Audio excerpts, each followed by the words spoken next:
Vamos a orar. Padre Celestial, en esta hora y en este momento te suplico que tu Santo Espíritu nos llene, abra nuestras mentes, nuestros corazones, que mi ser, Señor, sea un instrumento tuyo para hablarnos y que la gracia tuya por medio de tu Santo Espíritu nos ayude para oír, guardar y practicar, obedecer. Permíteme, Señor, mostrarles a Cristo, a mis hermanos, y que Él sea exaltado y el Evangelio proclamado. En el nombre de Cristo Jesús. Amén. Quiero que me acompañen en otra breve oración porque hay algunos hermanos en problemas esta mañana y vamos a encomendarlos al Señor. Acompáñenme en esa petición y apóyenme delante del trono de la gracia. Oremos. Padre Celestial, abordamos tu presencia especial una vez más para pedirte, oh Dios, que ayudes al Señor Padre de nuestra hermana Nelly Vanegas, a don José Tiberio Vanegas, quien se encuentra muy delicado de salud esta mañana, Señor, y tú conoces que él está, oh Dios, atravesando por momentos muy difíciles. Que tu luz, tu gracia y el mensaje del Evangelio que Nelly se esfuerza por entregarle sea recibido en ese corazón. Ayúdalo en lo que él necesita hoy y fortalece y consuela a nuestra hermana Nelly. También te encomiendo a mi hermano Rubén Parrado, a su esposa Janet, están con su suegro y padre en la clínica en estos momentos, quien también se encuentra muy delicado de salud. Ayúdalos. Y te encomiendo a Esperancita. Ella te pide, oh Señor, que le des más paciencia y que cuides su salud. Y no te olvides de tocar a sus hijos para que se acuerden de ella con más cariño, con más amor, con más entrega y con más frecuencia. Bendícela y concédele los deseos de su corazón.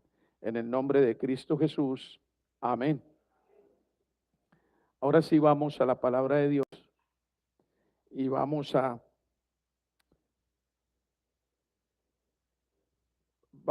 considerar un tema que creo yo que es un poquito también descuidado en medio de nosotros. Y es que miremos esta mañana a Cristo como nuestro gran sustituto. Los que no entienden muy bien esa palabra sustituto es a Cristo como el que nos reemplazó a nosotros, el que se puso en nuestros zapatos, en nuestro lugar. Todos nosotros por el pecado que heredamos de Adán estábamos condenados al infierno. Todos, absolutamente todos. Pero Dios en su misericordia y en su amor planeó nuestra redención. ¿Cómo podríamos pagar la deuda que habíamos contraído en Adán con nuestro Dios? Esa deuda que Adán nos heredó, solo había dos maneras de pagarlas, o solamente hay dos maneras de pagarlos. Uno a la manera de Dios y el otro a la manera nuestra. La manera nuestra era el infierno por la eternidad. ¿Por qué? Porque la ofensa era hecha a uno. Por tanto, la pena para pagar esa deuda era eterna. ¿Qué fue lo que Dios planeó en la eternidad? La Trinidad, ¿qué fue lo que planearon? El hombre no puede, el hombre no tiene cómo arreglar este problema. Y entonces la Trinidad dijo en la eternidad, nosotros vamos a planear esto. El Padre dijo, yo tengo toda la buena voluntad para con mis criaturas humanas y quiero reconciliarme con ellas. Y el Hijo le dijo, Padre, Nosotros tenemos que pagarnos la deuda. Yo estoy listo. Yo voy y hago tu voluntad y pago esa deuda por ellos. Los reemplazo en su juicio, en su condenación. Los voy a reemplazar. Me voy a condenar yo para que ellos no sean condenados. Eso es la gran doctrina de la sustitución. Hay un libro muy interesante que se llama El Cristo Latinoamericano. Ojalá lo puedan comprar y lo puedan leer. Ese libro, en resumen, lo que nos trata de decir es que nosotros, con nuestro bagaje católico romano y con la influencia de la Iglesia Católica Romana, nosotros siempre tenemos la idea de un Cristo pegado a la cruz. Un Señor Jesús pegado a la cruz, clavado, caído, amarrado a la columna donde fue azotado, sangrante, desfallecido. Recordamos con frecuencia sus 4 caídas en la vía al Calvario, la corona de espinas, lo que lo maltrataron. Resulta que esa apenas fue una parte de la historia. Ese no es el Cristo nuestro. El Cristo nuestro no se creó, no se quedó en la vía dolorosa. El Cristo nuestro no se quedó clavado en la cruz. Por eso nosotros no usamos crucifijos. El Cristo nuestro resucitó. Está vivo. No está entre los muertos. Está glorificado a la derecha del Padre. Está intercediendo, está orando, está abogando por nosotros. Y su vicario, el Espíritu Santo, aquí con nosotros, a nuestro lado, asesorándonos, también abogando por nosotros y también ayudándonos en nuestra debilidad. Yo quiero que comencemos a pensar en la grandeza de esa doctrina que nosotros tenemos muy descuidada, la sustitución. Cristo como sustituto, Cristo que nos reemplaza, Cristo que sufre la pena que nosotros merecíamos para que nosotros no la pagáramos. El punto de vista penal, los que son aquí abogados y saben de eso, me van a entender mejor. Yo no soy abogado, no lo entiendo muy bien, tengo que esforzarme y tengo que estudiar mucho, pero los abogados lo entienden. El punto de vista penal sustitutivo de la expiación sostiene lo siguiente: el evento más fundamental de la expiación es que Jesucristo tomó el castigo completo que merecíamos por nuestros pecados como un sustituto en nuestro lugar. Es como si a usted un juez de la República lo condenara a 50 años de cárcel y llegara otra persona y le dijera al juez: señor juez, no lo mande a la cárcel, yo quiero ir esos 50 años preso por él, suéltelo. Eso no lo contempla el derecho penal colombiano, eso no es posible, pero eso es lo que significa la sustitución que Cristo hizo por nosotros. Quiero que vayan al libro de Isaías y vayan al versículo 53. Y vamos a leer este pasaje despacito.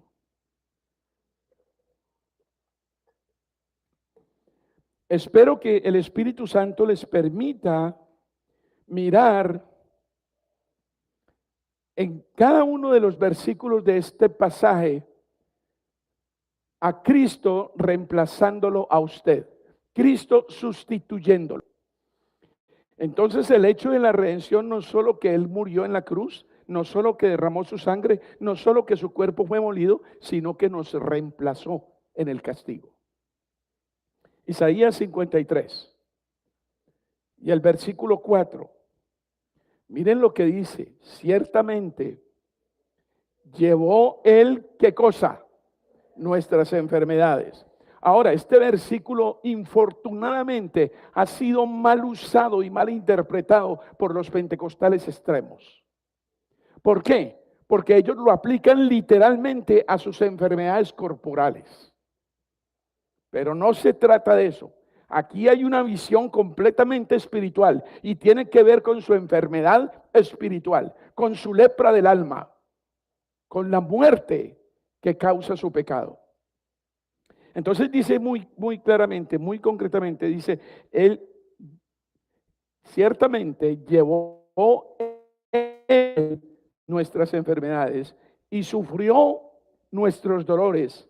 Nosotros le tuvimos por azotado, por herido de Dios y abatido. En otras palabras, lo que a veces se nos ocurre a nosotros es, pobrecito el Señor, cómo lo trataron esos judíos perversos. No se trata de eso. Recuerden lo que Él le dijo a las mujeres en la vida dolorosa: no lloren por mí, lloren por ustedes y por sus hijos. Versículo 5. Pero Él, dice en el texto de la Reina Valera, mas Él, es decir, Cristo, herido fue, ¿por qué? Por nuestras rebeliones. Miren la palabra que usa la traducción de la Reina Valera. A mí me da como pesar dejar la Reina Valera, pero dice molido por nuestros pecados. Nos está reemplazando. Los que deberíamos ser molidos seríamos nosotros, pero Él lo está padeciendo, lo está sufriendo en lugar de nosotros. Molido por nuestros pecados. El castigo de nuestra paz fue ¿sobre quién? Sobre Él. Y por su llaga fuimos nosotros, ¿qué cosa? Curados. Todo lo que nosotros merecíamos fue imputado a Cristo. Él nos imputa su justicia, Él nos da su justicia, Él nos reviste de su justicia y nosotros le entregamos el juicio, la condenación, la maldad, el pecado para que lo cargue, siendo Dios que no puede soportar el pecado de ninguna manera. Yo creo que el sufrimiento de Cristo no fue solamente físico. Fue espiritual, fue moral, fue mental. Nosotros nunca llegaremos a comprender en esta vida el padecimiento de nuestro Señor Jesucristo por nosotros. Nunca. Y mire lo que dice el versículo 6. ¿Cómo respondemos nosotros o cuál fue la causa por la cual Él padeció las cosas? Todos nosotros, ¿qué hicimos? Nos descarriamos como ovejas. Oiga, póngale cuidado y atención a lo que significa esto. Cada cual se apartó por su camino. El problema de Eva, el pecado de Adán y de Eva en el Edén no fue otro sino decir: voy a ser independiente. No necesito a Dios. Él me está jugando mal, me está jugando sucio, me está ocultando cosas. Se convenció de lo que la serpiente le había dicho. Se comió todo ese cuento, toda esa historia. ¿Cuál es nuestra rebelión y qué fue lo que heredamos nosotros de Adán? Ese deseo poderoso de querer ser empoderados e independientes, autosuficientes. ¿Por qué muchos de ustedes no han querido ser empleados? Y entonces tienen su emprendimiento, su negocito, porque quieren ser independientes. No quiero patrones, no quiero horarios, no quiero que me controlen, no quiero supervisores. Voy a poner mi negocio. No estoy diciendo que eso sea malo, sea muy bueno, tenga todos los emprendimientos que quiera. Hágalo, es bueno, hacer empresa es muy bueno. Pero lo que quiero es usar el ejemplo para decir cuánto nos gusta ser independientes. Entonces aquí está diciendo la palabra de Dios: todos nosotros nos descarriamos como ovejas, cada cual se apartó por su camino, mas Jehová cargó en él el pecado de todos nosotros. Dios es santo. Dios es perfecto. Jesucristo fue un hombre inmaculado. Por eso que es una gran afrenta decir que la Virgen María fue inmaculada. La Virgen María no fue inmaculada. La Virgen María nació en pecado original. La Virgen María es una gran sierva, una gran mujer, bendita entre las mujeres, bienaventurada por haber sido la madre del Verbo encarnado, pero ella no fue inmaculada. El único inmaculado en el mundo, en la tierra, en la existencia, es Jesucristo. Y ese impoluto hombre, ese hombre absolutamente inocente en todos los sentidos, cargó con el odioso pecado de todos nosotros. Entonces, mis hermanos, no fue la cruz solamente. No fue el oprobio de los azotes, ni de las lanzas, ni de los clavos en las manos y los pies. No fue que volcaran la cruz para remachar los clavos. No fue que lo pusieran a comer polvo antes de levantarlo y exhibirlo. Fue su sufrimiento espiritual de sentirse sucio en el infierno, pagando lo que tú y yo merecíamos pagar por la eternidad. ¿Cómo quisiera poder ver en mi mente los horrores de una cosa así? Hay una tendencia hoy en día a que la predicación tiene que ser lo más suave y agradable del mundo para que la gente no se sienta incómoda. Y por eso casi nunca hablamos del infierno en el púlpito. Casi nunca le recordamos a la gente que la Biblia llama a eso el lago de fuego. Y no le recordamos a la gente que ese es un lugar donde el gusano no muere. ¿Cuál gusano? Yo no sé, pero ahí dice la Biblia, un gusano que no muere. No sé si es conciencia, no sé si es el remordimiento, no sé si es el estrés, la ansiedad, la angustia, la depresión, no sé, pero dice textualmente la Biblia, es un lugar donde el fuego no se apaga y donde el gusano no muere. Y en el Evangelio está una parábola de un rico y un pobre. No es que el pobre se haya ido al infierno por ser pobre, ni es que el rico se fue al infierno por ser rico. No. Uno va al infierno por no creer en Cristo y uno va al cielo cuando cree en Cristo. Punto. Pero lo interesante de esa historia es que la Escritura misma, en boca de Cristo Jesús, te está hablando de los horrores del infierno. ¿Y qué es lo que hacemos aquí en este púlpito? ¿Y qué es lo que hacen los cristianos? ¿Y qué es lo que hacemos cuando evangelizamos, cuando compartimos el evangelio, cuando compartimos la historia de Cristo? ¿Qué es lo que hacemos? Arrebatarle al infierno, gente. ¿Por qué debo moverme a evangelizar? ¿Por qué debo moverme a predicar? ¿Por qué debo moverme a orar? ¿Por qué debo moverme a enseñar a otros? Porque quiero, con amor infinito, librarlos del infierno. Librarlos de la ira de Dios. No me diga que usted ama al prójimo si usted se queda cómodo en su casa con su boca cerrada.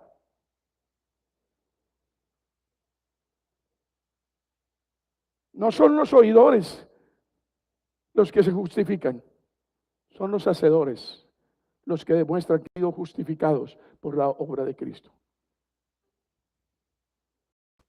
¿Cuál es mi oración por ustedes? Señor, permítenos multiplicarnos. Señor, dame una iglesia que se multiplica, una iglesia que ama con pasión tu palabra y la esparce por todas partes. ¿Queremos solución para Colombia? Cristianos. Que se llene de cristianos, pero cristianos verdaderos. Cristianos transformados y renovados por el Espíritu Santo. El versículo 7 de nuestro texto en Isaías. Angustiado él y afligido, no abrió su boca. Como cordero fue llevado al matadero y como oveja delante de sus trasquiladores. Hagan de cuenta que estamos en el monte Sinaí, ¿no? Bueno, enmudeció y mire cómo insiste el versículo, no abrió su boca. Es decir, mis hermanos, no se quejó. no se quejó. En Hebreos nos dice que cuando él vio el resultado de su oprobio, lo menospreció.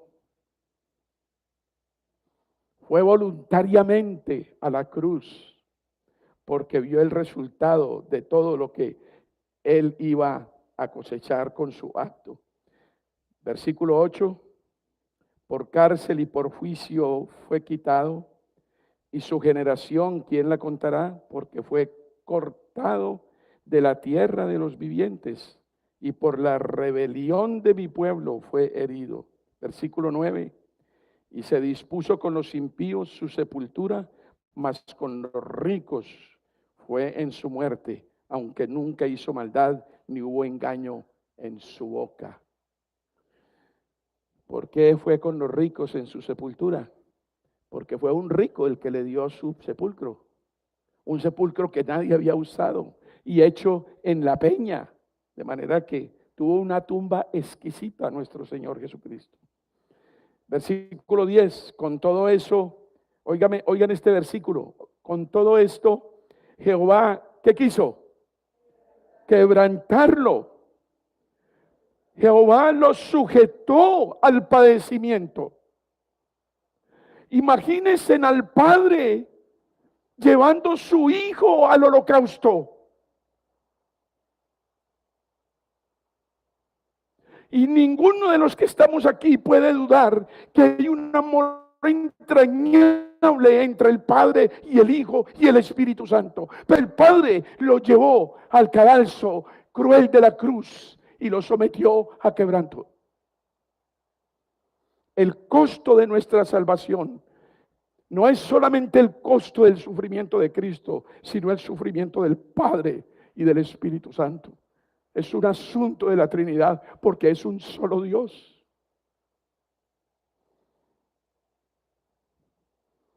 De manera que usted debe, con la ayuda del Espíritu Santo, suplicar que el Señor ponga en su corazón el verdadero valor, la verdadera dimensión de lo que Cristo hizo por usted.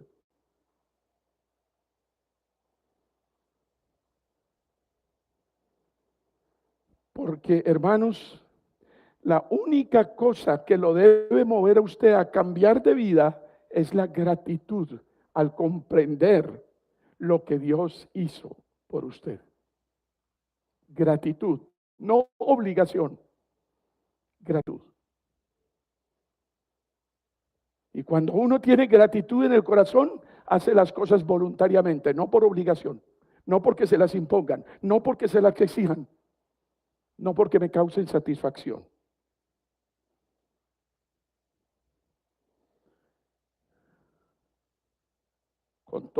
Con todo eso, Jehová quiso quebrantarlo, sujetándolo a padecimiento.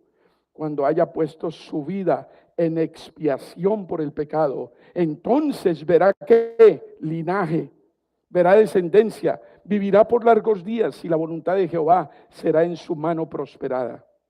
Versículo 11, verá el fruto de la aflicción de su alma y quedará satisfecho.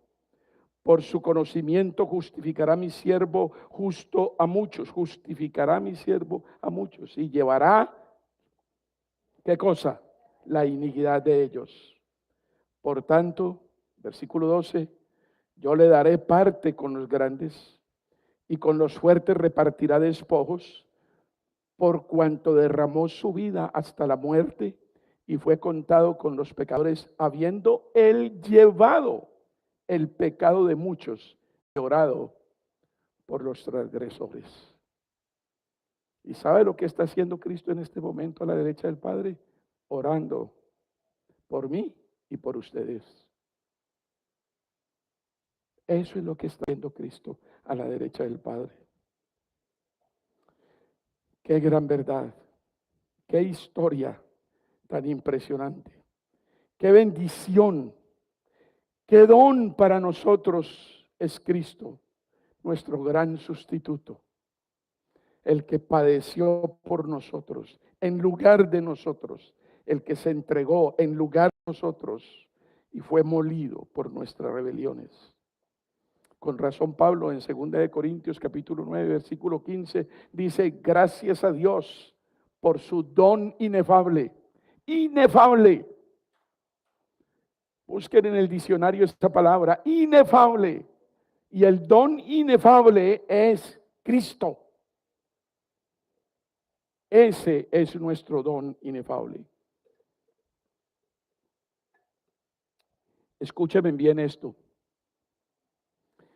Cuando estemos absolutamente convencidos y ciertos, seguros de esta maravillosa doctrina de la sustitución, comprenderemos fácilmente todo lo demás: redención, propiciación, expiación, intercesión, justificación y todo lo de la soteriología. Las misericordias de Dios, como la llama Pablo. Las misericordias de Dios en Cristo. Y ahora démonos un paseíto por el Génesis, la lectura que hicimos hoy.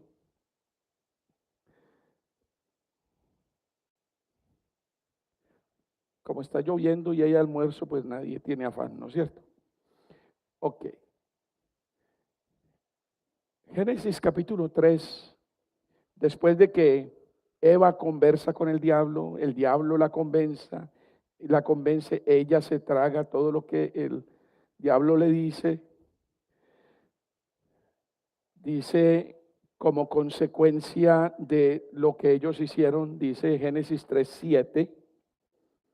Ayúdenme a leer todos a ver, vamos a Génesis 3:7, todos leyendo. Entonces fueron.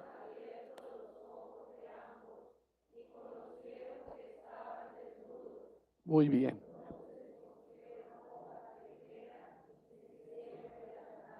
Muy bien.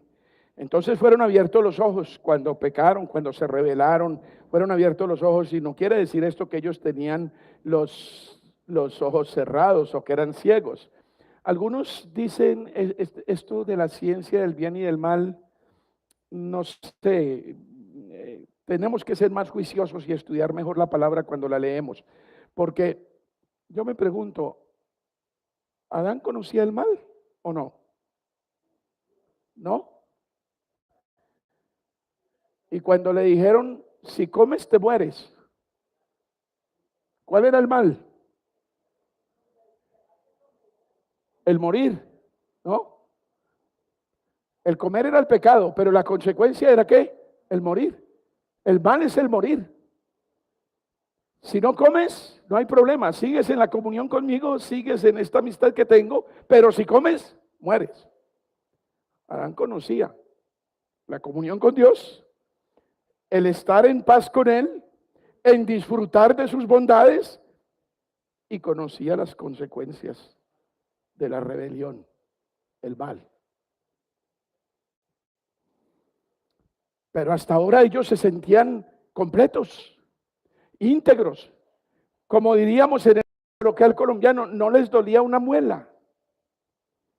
Todo perfecto. En el momento en que ellos entraron en el pecado, en la acción de la rebeldía, en haber optado por la autonomía, no te necesito, Dios, me estás engañando, me estás jugando sucio, me estás poniendo trampas. Imagínense todo lo que le dijeron a Dios. Voy a tomar esto en mis manos y me voy a labrar mi destino. Voy a ser como tú. Voy a ser autónomo, voy a tomar decisiones yo mismo. No te necesito. Cuando ellos llegaron a esa conclusión y a esa convicción, la sensación es que estuvieron desnudos. La sensación es que estuvieron desamparados, que se había roto una parte muy íntima y fundamental de la relación. No quiero hablar de matrimonio todavía, de la relación. Porque acuérdense que el Señor Jesucristo nos enseña a nosotros que nuestros matrimonios deben ser como es la relación de Él con su pueblo.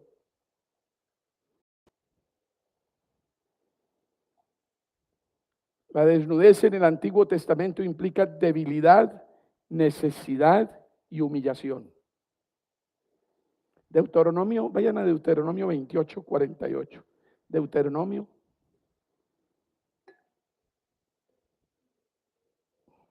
28, 48. Servirás, todavía oigo papel por ahí.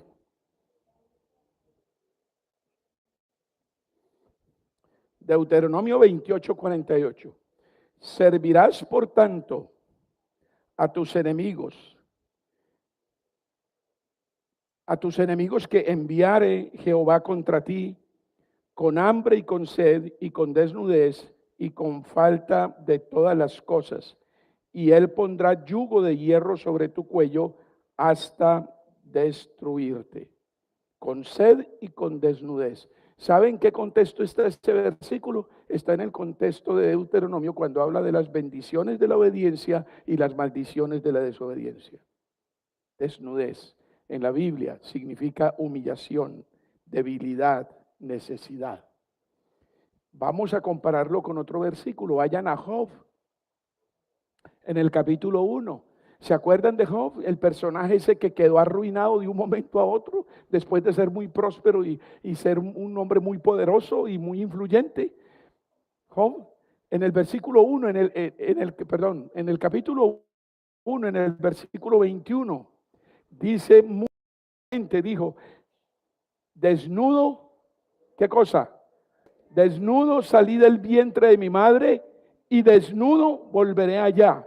Jehová dio, Jehová quitó, sea el nombre de Jehová bendito. Entonces miren la expresión, desnudo salí del vientre de mi madre y desnudo voy a volver a la tierra. Bendito sea el Señor. Tenía mucho, ahora no tengo nada. Bendito sea el Señor. ¿Qué significa desnudez en la Biblia? Humillación, necesidad, problemas. Volvamos a Isaías, capítulo 58, cuando el Señor está hablando del ayuno, del verdadero ayuno, que me gustaría mucho que revisaran eso que dice el Señor acerca del ayuno, porque es que tenemos también muchas confusiones sobre el ayuno que el Señor espera de nosotros. Isaías 58, 7, hablando del ayuno, dice, no es que partas tu pan con el hambriento y a los pobres errantes albergues en casa, que cuando veas al desnudo, ¿qué cosa? Lo cubras y no te escondas de tu hermano. Cuando usted tiene un vecino pobre y necesitado y lo ve que viene para su casa y dice, ay, ay, ay. Bueno, dice, no te escondas de tu hermano. La palabra hebrea para desnudo suena como la palabra hebrea astuto. Es lo mismo. Como habló Dios de la serpiente en Génesis 3:1, que era el animal que más astuto. Esa es la misma palabra en hebreo para lo uno y para lo otro. Y aquí están los vericuetos de la lingüística, pero eso es lo que es. Al darse cuenta Adán y Eva de que estaban desnudos, todo lo que estaba indicando esto es que la intimidad de su relación con Dios, la naturaleza de un matrimonio se había quebrantado. Vayan allá en Génesis al capítulo 2. Génesis 2, para mirar por qué estoy diciendo que lo que hizo ver a esta pareja como desnudos es que la relación de intimidad se había roto. Génesis 2:21. Entonces Jehová Dios hizo caer sueño profundo sobre Adán mientras éste dormía, y mientras éste dormía tomó una de sus costillas y cerró la carne en su lugar, una cirugía perfecta. Versículo 22, y de la costilla que Jehová Dios tomó del hombre, hizo una mujer y la trajo al hombre. Versículo 23, dijo entonces Adán, esto es ahora hueso de mis huesos y carne de mi carne. Esta será llamada varona porque del varón fue tomada. Versículo 24. Por tanto, dejará el hombre a su padre y a su madre y se unirá a su mujer y serán una sola carne. El hombre hoy dice lo que quiere, pero esto es lo que dice Dios. 25, versículo 25, y estaban desnudos Adán y su mujer y no, ¿qué? Se avergonzaban. Estaban hechos uno, varón y hembra, eran una sola carne y no se sentían desnudos. ¿Quién de las hermanas aquí casadas se avergüenza cuando está desnuda ante su esposo? Pero otra cosa muy distinta sería cuando se desnuda en el Parque Santander.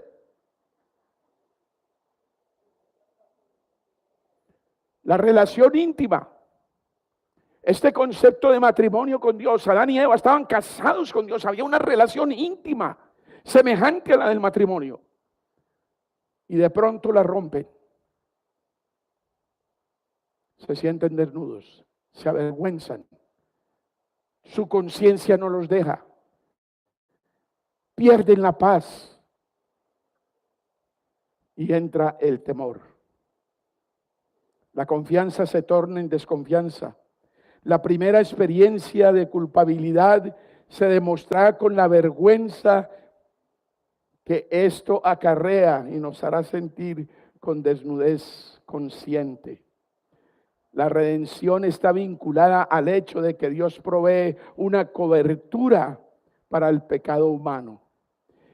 Que fue lo primero que Dios hizo cuando el hombre rompió, se sintió con la comunión rota, la desunión, la lejanía, la separación de Dios. ¿Qué fue lo primero que Dios hizo? Les hizo unos vestidos de pieles y Él mismo los vistió.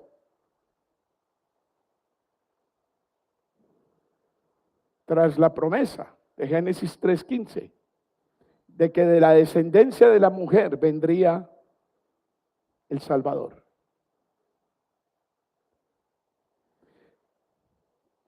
Yo quiero que si ustedes recuerdan las maldiciones, cuando Dios comienza a maldecir a la serpiente, y vamos a Génesis 3:14. Génesis 3:14.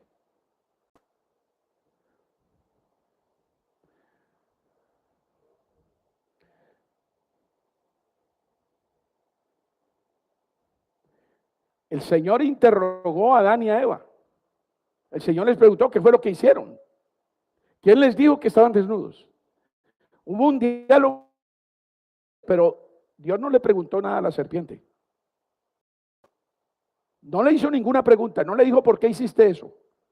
Sino que una vez que la mujer lo denuncia, la mujer lo pronuncia y dice, la serpiente me engañó, el Señor enseguida enjuicia a Satanás. Versículo 14. Y Jehová Dios dijo a la serpiente, sin preguntarle nada, por cuanto esto hiciste, maldita serás sobre todas las bestias y entre todos los animales del campo. Sobre tu pecho andarás y polvo comerás todos los días de tu vida. ¿Y saben una cosa?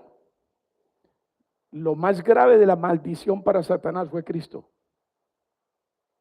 Porque enseguida en el versículo 15, continuando con la maldición para Satanás, dice, y pondré enemistad entre ti y la mujer, entre tu simiente y la simiente suya, esta te herirá en la cabeza y tú le herirás en el calcañar.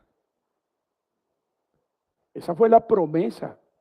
El veteroevangelio, el evangelio antiguo, el primer anuncio en la Biblia del evangelio. Cristo vendrá descendiente de mujer y aplastará la cabeza de Satanás. Aunque éste le herirá en el calcañar. Dios haciendo provisión. Y después de eso, ¿qué hace? Les rompe, mata a unos animales, les saca la piel y los viste. Las hojas de ustedes, la forma de solucionar los problemas por su cuenta, en su autonomía, en su suficiencia, no logran nada delante de Dios. Tiene que ser el vestido que Dios ponga, no el que usted se invente. Está muy clarito ahí y después entonces siguen los términos de la maldición. A la mujer multiplicaré en gran manera los dolores de tus preñeces, con dolor darás a luz tus hijos, y tu deseo será para tu marido, y él se enseñoreará de ti. Después le explico a las parejas todo eso, si alguno tiene pues necesidad de explicación, porque lo que me interesa a mí es que vayan mirando el grueso de la maldición, de lo que nosotros acarreamos por el acto rebelde de nuestros primeros padres. Y al hombre dijo: por cuanto obedeciste a la voz de tu mujer y comiste del árbol que te mandé diciendo, no comerás de él.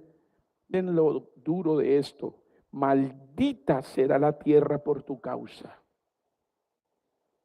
Con dolor comerás de ella todos los días de tu vida. ¿Sabe por qué usted tiene que matarse trabajando? ¿Sabe por qué llega cansado a las 7, 8 de la noche a la casa? Pues por esto. Versículo 18, espinos y cardos te producirá y comerás plantas del campo. 19, con el sudor de tu rostro comerás el pan hasta que vuelvas a la tierra, porque de ella fuiste tomado, pues polvo eres y al polvo ¿qué? Volverás. Y todavía hay mucha gente convencida que no va a volver al polvo. Eso es lo que menos pensamos. Y es en lo que tenemos al ladito todos los santos días sin saber cuándo ni cómo. Pero ¿saben una cosa? Estamos leyendo esto. Porque todo esto que ustedes están leyendo aquí, si comienzan a investigar, si comienzan a estudiar, si comienzan a leer, si en oración le piden luz al Señor, ustedes van a mirar que este es un problema gravísimo. Estas son maldiciones muy duras, son insoportables, son condenación eterna. Y todo eso fue lo que llevó Cristo en sus espaldas para que usted y yo fuéramos liberados de esa sentencia.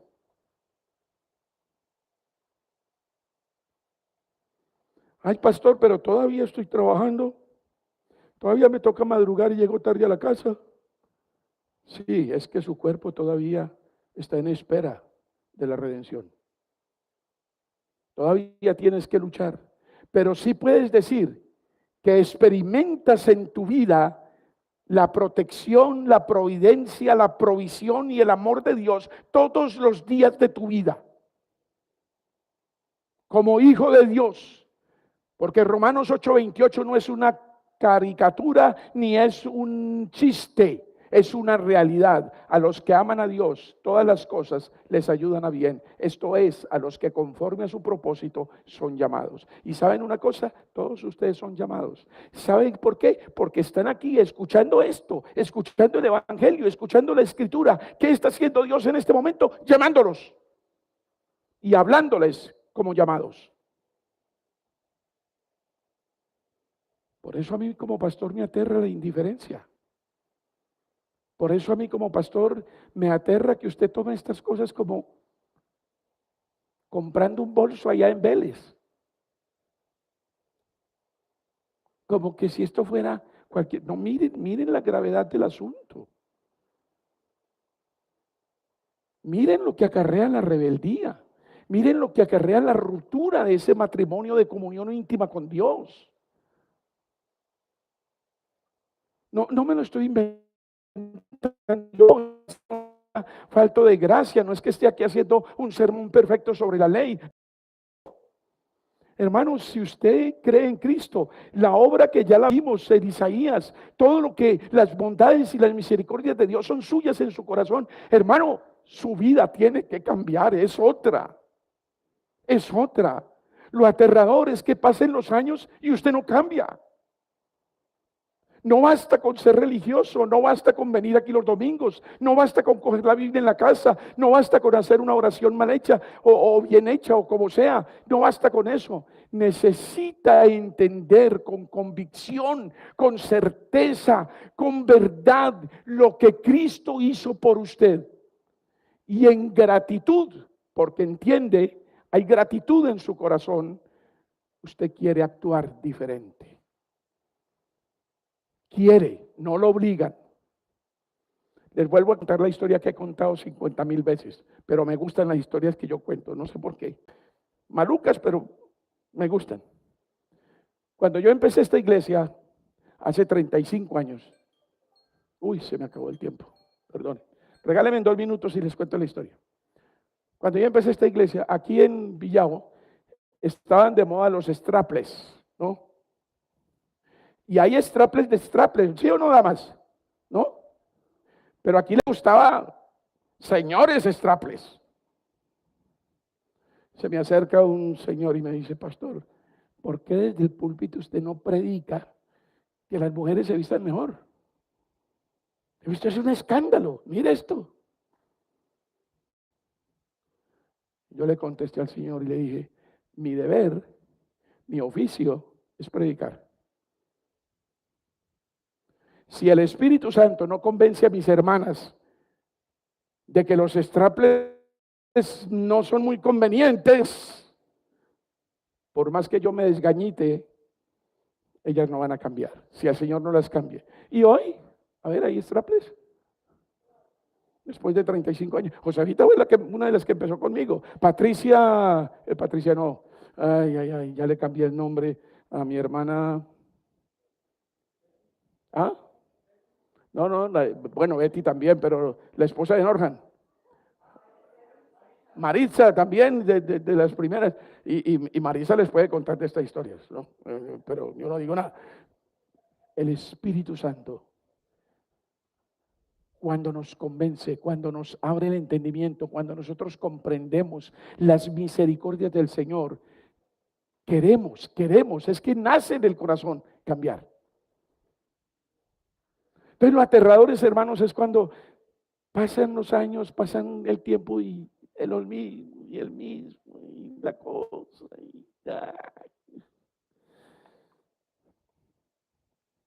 Miren la obra de Cristo.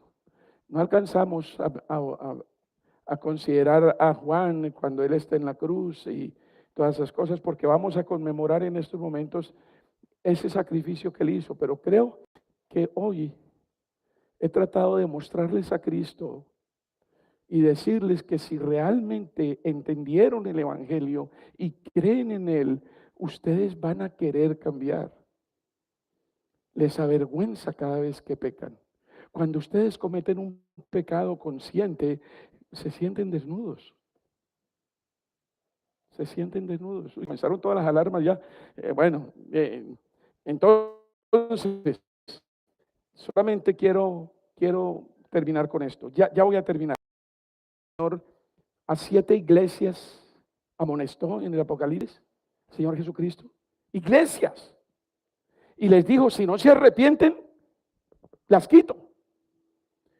Y Dios me dio la gracia de estar en Turquía. Y es muy triste que uno tenga que pagar 25 euros para ir a mirar un poco de piedras destruidas. Y alrededor de esas piedras destruidas, solo medias lunas, puras mezquitas musulmanes, ni una cruz, donde nació el cristianismo.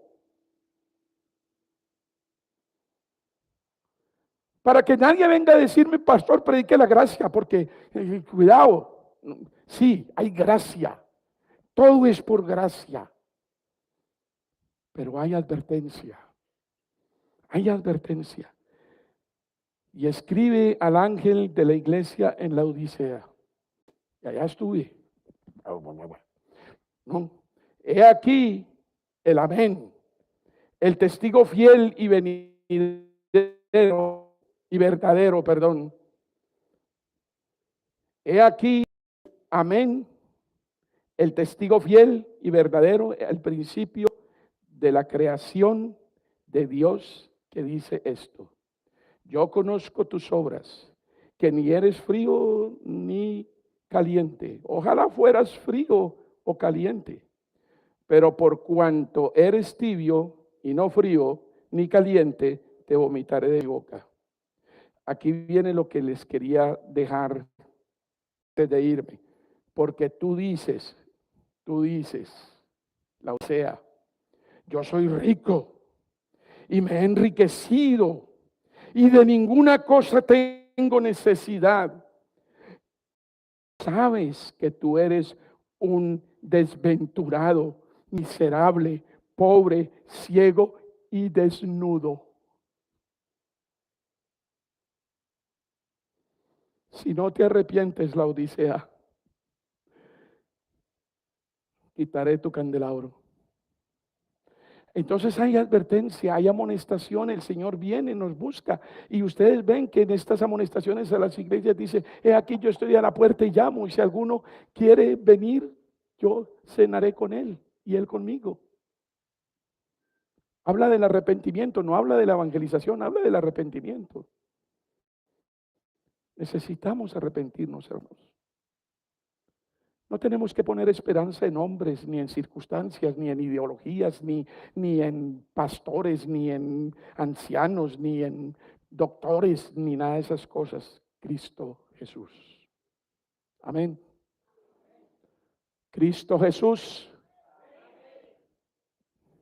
¿Cómo quisiera verlos a ustedes un poquito pentecostales algún día en mi vida? Cristo Jesús. Ay, eso sí estuvo bueno. Que el Señor, Padre Celestial, ayuda a mis hermanos y ayúdanos a todos, Señor, para ser gratos, para estudiar, para meternos en tu palabra, para descubrir con la guía del Santo Espíritu el valor de tu sacrificio, de dádiva, y con la gratitud que pongas en nuestros corazones gracias a la comunión. Ayúdanos a actuar mejor, ayúdanos a ser mejores con el prójimo, con nuestras familias, con nuestra patria, con nuestro municipio, nuestra vereda, nuestro vecindario. Ayúdanos, Señor, a ser mejores, a ser luz, a ser sal, porque entendemos lo que tú has hecho por nosotros. En el nombre de Cristo Jesús. Amén.